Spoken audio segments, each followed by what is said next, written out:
Brigitte Macron dans les pas de Bernadette Chirac. La première dame a lancé ce mercredi l'opération Pièce jaune, dont elle a repris le flambeau aux côtés de Didier Deschamps, parrain de l'opération. Coup d'envoi donc à l'hôpital d'Orléans. Vous y étiez, Claudia Bertram. Brigitte Macron, rattrapée par l'actualité. Oui, la première dame, plutôt discrète depuis le début du quinquennat, se retrouve pour la première fois dans les pas de Bernadette Chirac, qui a eu un rôle très politique.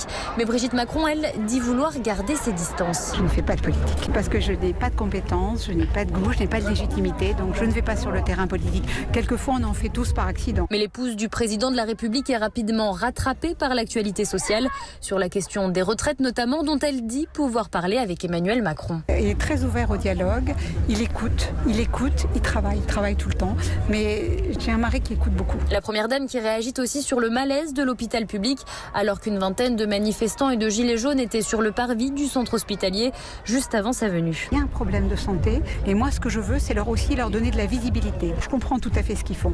Moi je peux les aider sur des aménagements ponctuels et je peux aussi relayer leurs paroles s'ils le souhaitent. Finalement, difficile pour Brigitte Macron de rester dans l'ombre. Après une première apparition dans le 13h de TF1 aujourd'hui, la première dame prévoit d'autres interventions médiatiques durant l'opération des pièces jaunes. Le reportage de Claudia Bertram à Orléans pour Europe 1.